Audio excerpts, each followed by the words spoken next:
Hello students, welcome to online class. Today we shall discuss the second chapter, the story of Baisakhi. बच्चों, पिछली video में हमने इसका part 1 पढ़ा था. इस वीडियो में हम इसका पार्ट 2 पढ़ेंगे.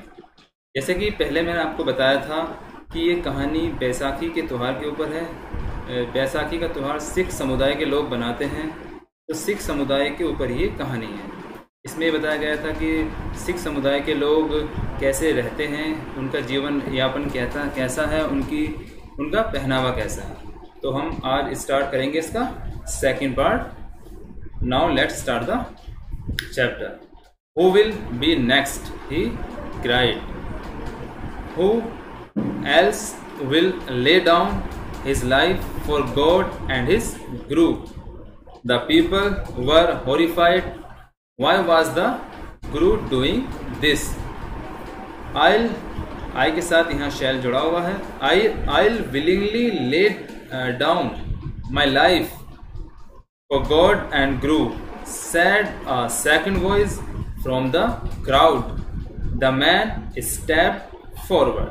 इसे अब लाइन टू लाइन समझते हैं. Who will be the next? अगला कौन होगा? He cried. वह चिल्लाया. यानी जो गुरु गोविंद सिंह जी थे, उन्होंने कहा कि अगला कौन होगा. ऐसा उन्होंने कहा. Who else will lay down his life for God and his Guru? यानी कौन है जो अपना जीवन अपने ईश्वर, अपने भगवान के लिए और अपने गुरु के लिए बलिदान कर देगा. The people were horrified. Horrified का मतलब होता है डर जाना, भयभीत हो जाना. The people were horrified. लोग एकदम डर गए, भयभीत हो गए. Why was the Guru doing this? वो सोचने लगे कि ये गुरुजी ऐसा क्यों कर रहे हैं, ये लोगों को क्यों मार रहे हैं. I'll willingly lay down my life for God and Guru. Willingly का मतलब होता है अपनी इच्छा से. Said a second voice, यानी एक सेकंड वॉइस का मतलब दूसरी आवाज आई. फ्रॉम द क्राउड का मतलब भीड़ से, यानी भीड़ में से एक आवाज आई कि मैं अपनी इच्छा से अपना जीवन, माय लाइफ, अपना जीवन अपने ईश्वर के लिए, अपने गुरु के लिए बलिदान करना चाहता हूं.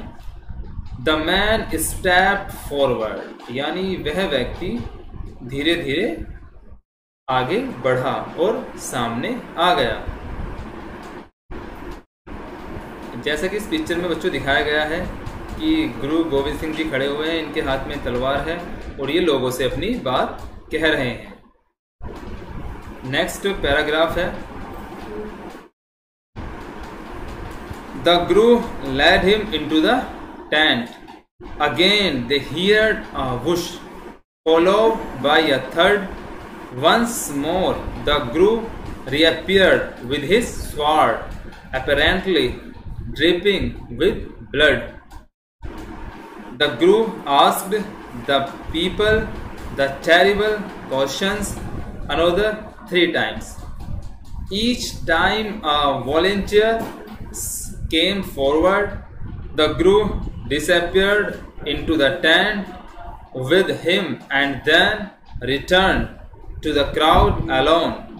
Each time the crowd heard a terrible noise and saw what looked like a blood-stained sword.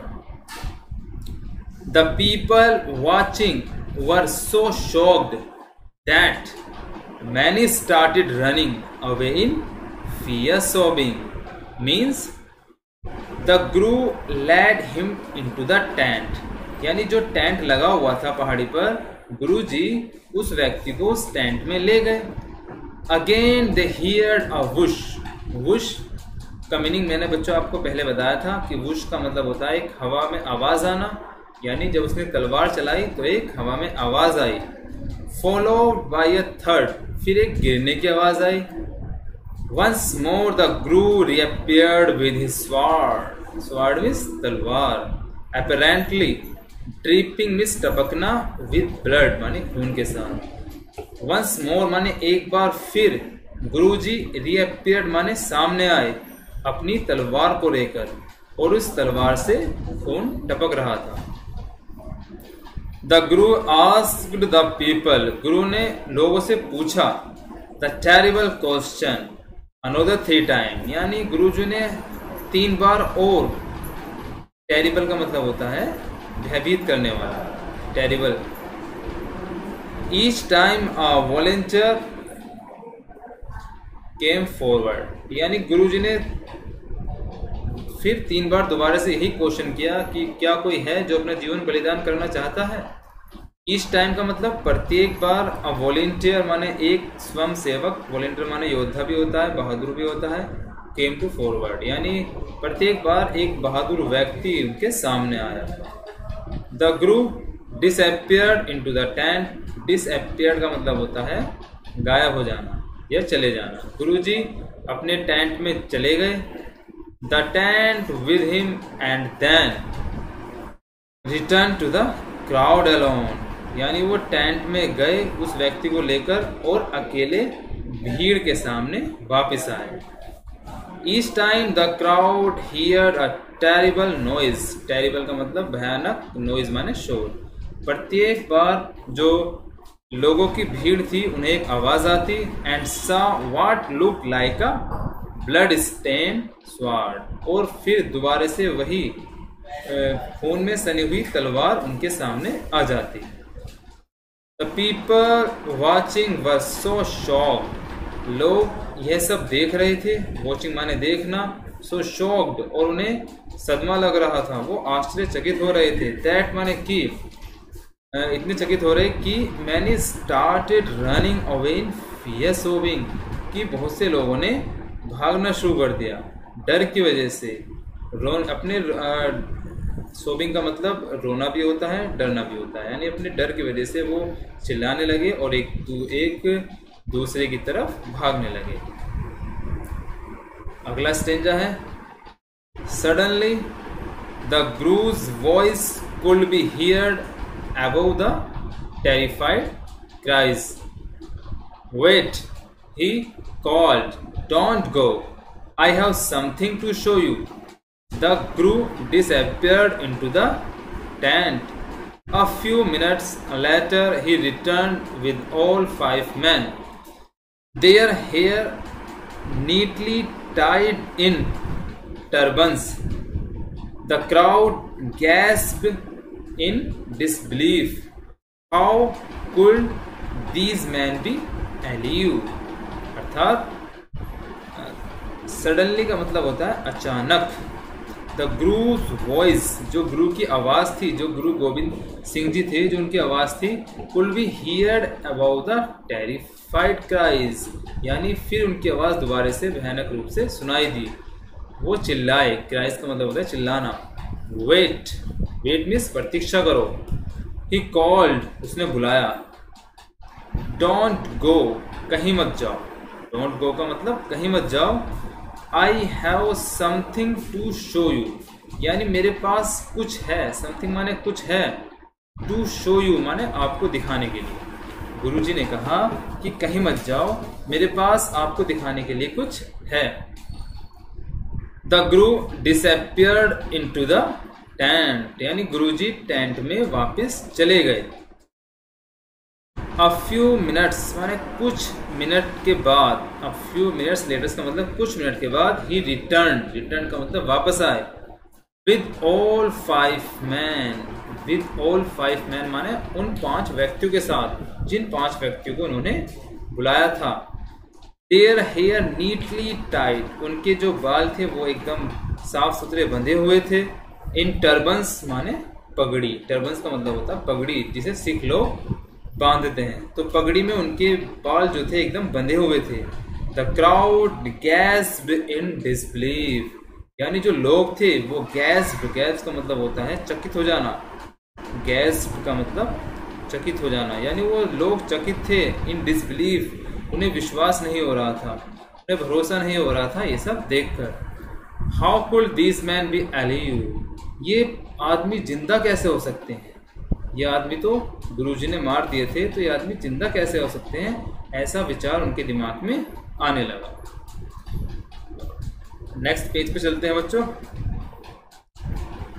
The guru spoke, you all had so little faith, except for these 5 men. They alone have shown a very special kind of bravery. I will call this man the blessed 5. Means the guru spoke, गुरु जी ने कहा, you all had so little faith, यानी आप सबका जो विश्वास है वो बहुत कम है. Faith means विश्वास.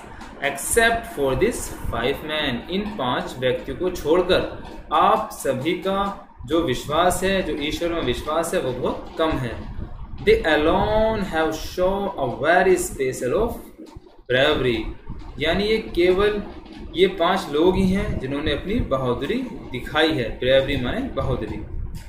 I will call this man the blessed 5, यानी मैं इन 5 आदमी को आशीर्वाद दूंगा. blessed 5, blessed का मतलब होता है आशीर्वाद देना. अगला पैराग्राफ देखते हैं बच्चों. The guru pointed to the man standing next to him. I want all 6 to be brave and fearless like they were. We will form a brotherhood called the Khalsa. Everyone will be equal and we will all share the same name. Sikh man will be called Singh, which means lion, and Sikh woman will be called Kaur, which means princess. यहाँ तक देखते हैं बच्चों, दोबारा समझते हैं. The guru pointed to the man standing next to him, यानी जो व्यक्ति उसके पास खड़े हुए थे. स्टैंडिंग माने खड़े होना. जो व्यक्ति उसके पास खड़े हुए थे, गुरु जी ने उनकी तरफ इशारा किया और कहा, I want all 6 to be brave. मैं चाहता हूँ सभी जो सिख लोग हैं वो बहादुर हों, एंड फियरलेस और निडर हों, लाइक देवर जैसे कि ये 5 हैं. यानी गुरुजी ने कहा कि मैं चाहता हूँ जो सिख समुदाय के लोग हों वो बहादुर हों, फियरलेस का मतलब निडर हों, इन 5 व्यक्तियों की तरह. We will from a brotherhood called the Khalsa. हम एक भाईचारे नाम का एक संगठन बनाएंगे जिसका नाम होगा खालसा. हम जो है पूरे देश में एक भाईचारा फैलाएंगे और एक खालसा नामक संगठन बनाएंगे. Everyone will be equal means समान, बराबर. And we will all share the same name, यानी प्रत्येक व्यक्ति समान होगा और हम सब एक ही नाम से पुकारे जाएंगे. सेम नेम का मतलब एक ही नाम से पुकारे जाएंगे. Sikh man will be called Singh. जो सिख लोग हैं उन्हें सिंह के नाम से बुलाया जाएगा. विच मीन्स लॉयन, जिसका मतलब होता है शेर. यानी सिख लोग सिंह के नाम से जाने जाएंगे और सिंह का मतलब होता है शेर. एंड सिख वुमेन, और जो सिख लेडीज हैं, जो सिख स्त्रियां हैं, विल बी कॉल्ड कौर, उन्हें कौर के नाम से जाना जाएगा. विच मीन्स प्रिंसेस, जिसका मतलब होता है राजकुमारी. We will wear special signs so that people will know we are Sikh. We will wear our hair uncut, tied up and kept in a place with a small comb and covered by a turban. On our wrists we will a steel bangle, because a steel stands for strength and courage. We will carry a sword to protect the weak and ourselves. We will wear special trousers so that we can ride our horses with ease. We will learn to live, work and play together as equals. With our special appearance, we will always be noticed for what we do. Means we will wear special signs, means हम एक special खास तरह का पहनावा पहनेंगे, सो that माने ताकि people will know we are Sikh, ताकि लोग हमें नो मीन्स जान सकें कि हम सिख हैं। We will wear our hair uncut, हम अपने बाल हेयर अनकट माने कभी नहीं कटाएंगे। टाइड अप, उन्हें बांध के रखेंगे। And keep in a place with a small com and covered be a turban, यानी हम जो है अपने बालों को एक स्थान पर एक छोटी कंघी से बांध कर रखेंगे और उसे टर्बन पगड़ी के अंदर सुरक्षित रखेंगे। मीन्स पगड़ी जो है सिख धर्म की पहचान होती है। On our wrist we will wear a steel bangle, यानी हम अपनी रिस्ट माने कलाई पर एक स्टील का कड़ा पहनेंगे। बिकॉज माने क्योंकि steel stands for strength and courage, क्योंकि स्टील जो है शक्ति और साहस का प्रतीक होता है। करेज में साहस, स्ट्रेंथ माने शक्ति। We will carry a sword to protect the weak and ourselves. We will carry a sword, यानी कैरी मीन्स ले जाना, a sword मीन्स तलवार, यानी हम हमेशा अपने लिए एक तलवार रखेंगे। टू प्रोटेक्ट माने रक्षा करने के लिए, the weak and our self, यानी कमजोर लोगों की और अपने आप की रक्षा करने के लिए हम अपने साथ हमेशा एक तलवार रखेंगे। We will wear special trouser so that we can ride our horses with easy. Special trouser माना होता है एक खास तरह की पैंट, एक खास तरह का पजामा हम पहनेंगे। so that माने ताकि, we can ride माना होता है घुड़सवारी करना। we can ride our horses with easy, ताकि हम आसानी से अपने घोड़ों पर घुड़सवारी कर सकें।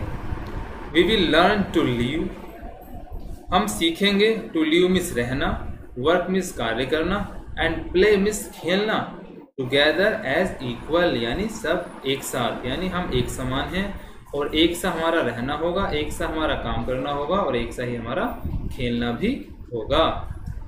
With our special appearance we will always be noticed for what we do. Special appearance यानी हमारे खास तरह का जो पहनावा है वो हमेशा लोगों का आकर्षण का केंद्र रहेगा और लोग हमें अपने पहनावे से जानेंगे। जो हम करते हैं, वीडियो माने जो हम करते हैं और जो हमारा पहनावा उससे हमारी पहचान होगी। नेक्स्ट एंड लास्ट पैराग्राफ देखते हैं। Then the group blessed the man, he took a bowl of sweeten holy water called Amrit and stirred it with a small sword. He gave the 5 men some of this water to drink and then sprinkled it over their heads. As he did so, he made them members of the new family, the Khalsa. It is said that by the end of the day, over 20,000 people become member of the Khalsa. अब इसे समझते हैं बच्चों। Then the group blessed the man. तब गुरुजी ने उन्हें, जो व्यक्ति 5 व्यक्ति थे, उन्हें आशीर्वाद दिया। He took a bowl of sweetened holy water.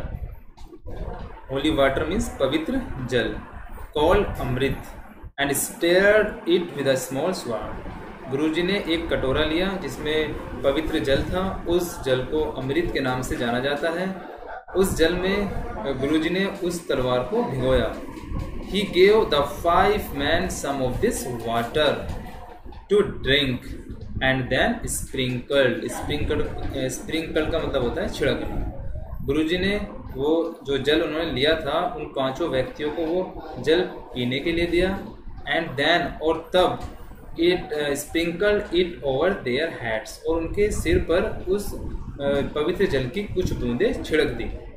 As he did so he made them of members the new family the Khalsa.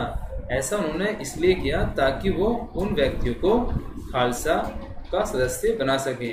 एक नया परिवार जो खालसा उन्होंने बनाया था उसका उन्होंने उन्हें सदस्य बनाया। इट इज सैड, ऐसा कहा जाता है, दैट माने कि by the end of the day, यानी उस दिन के बाद से over 20,000 people become members of the Khalsa, यानी 20,000 से अधिक लोग उस खालसा ग्रुप के सदस्य बन गए। तो बच्चों आपका ये पार्ट यहीं पर ख़त्म होता है। ये पार्ट लिखा गया है रानी एंड जुगनू सिंह के द्वारा। अब आप सभी को इसकी रीडिंग करनी है। जो इसके वर्ड्स मीनिंग है, वर्ड्स मीनिंग आपको अपनी फेयर कॉपी में लिखने हैं और याद करने हैं। Thank you.